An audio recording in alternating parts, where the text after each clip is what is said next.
मेरे चैनल में आप सभी का स्वागत है।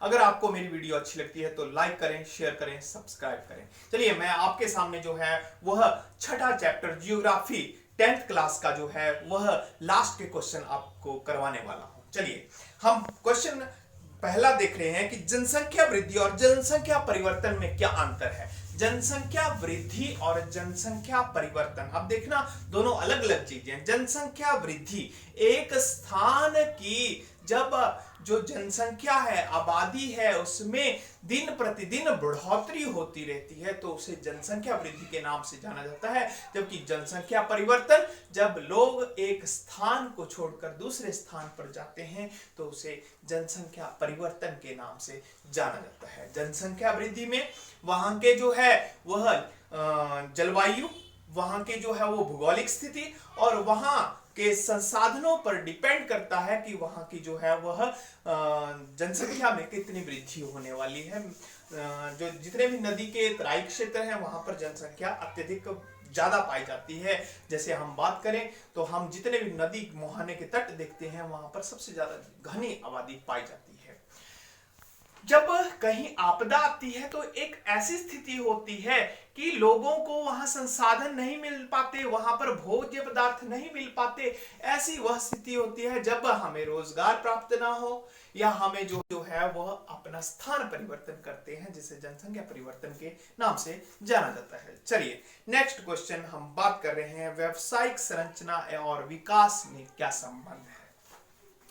व्यावसायिक संरचना आयु संरचना के आधार पर 3 भागों में बांटा गया है, 0 से 15, 16 से 60 और 60 से एबव।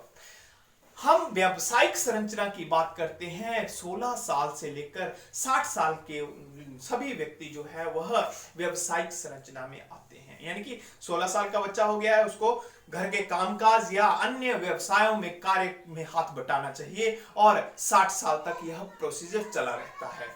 और इसी एज के ज्यादातर लोग जो हैं, महिलाएं और पुरुष जो हैं, वह विकास के जितने भी कार्य होते हैं उनको बढ़ाने में अत्यधिक मदद करते हैं।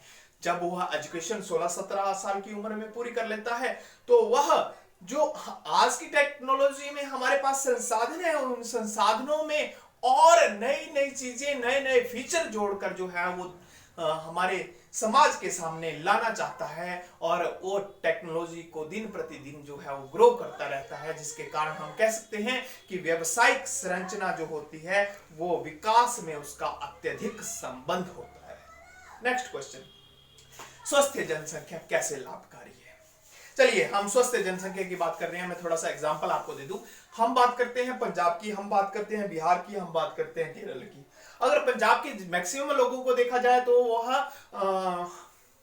अदर कंट्री में रहते हैं, कनाडा में रहते हैं, अमेरिका में रहते हैं, यूके में रहते हैं और वहां से काफी पैसा लाते हैं, बहुत ज्यादा इनकम स्तर है, उनकी प्रति व्यक्ति आय बहुत ज्यादा है। लेकिन बिहार में प्रति व्यक्ति आय बहुत कम है। लेकिन अगर हम केरल की बात करें तो प्रति व्यक्ति आय जो है वह पंजाब के मुकाबले कम है लेकिन बिहार के मुकाबले बहुत अच्छी है। चलिए इसके ऊपर हम नजर दौड़ाएं कैसे।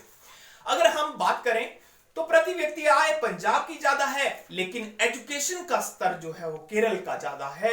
वह एजुकेशन का स्तर बिहार से भी ज्यादा केरल का है, पंजाब से भी ज्यादा केरल का है।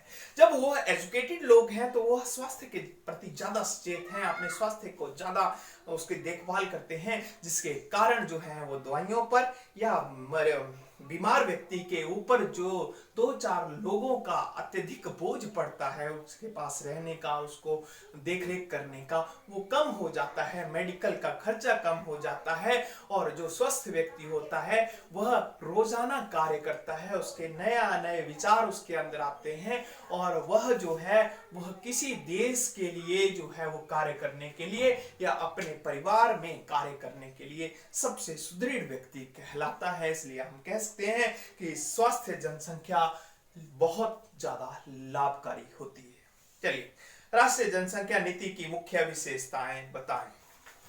राष्ट्रीय जनसंख्या नीति 2000 में पारित हुई।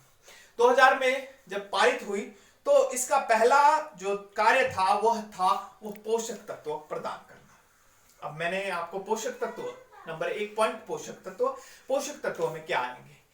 आंगनवाड़ी केंद्रों में गर्भवती महिला को जब से बच्चा उसके कोख में है उस समय से लेकर जब तक बच्चे का जन्म हुआ और उसके बाद बच्चा के पालन पोषण के 5 वर्ष तक जो है वो आंगनवाड़ी कार्यकर्ता उसको जो है वह दवाइयां देते रहते हैं।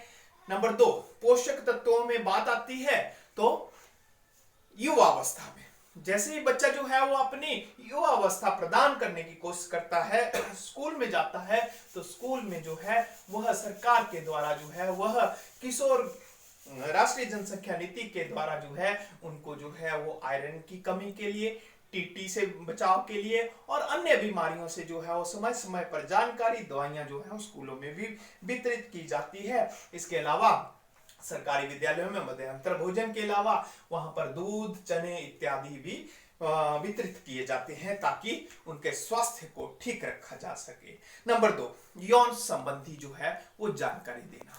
अगर हम बात करें तो हमारे 8वीं कक्षा से जो है वो साइंस में जो है वह यौन शिक्षा की जानकारी देना स्टार्ट कर दिया गया है सरकार के द्वारा, ताकि बच्चे को ये पता हो कि यौन शिक्षा क्या है, मैंने यौन शिक्षा के बारे में किस तरह से सचेत होना है ताकि वह अपने शरीर को ठीक रख सके और अपने विवाह की सही उम्र पर ही अपने विवाह के आदि के कार्य को कर सके।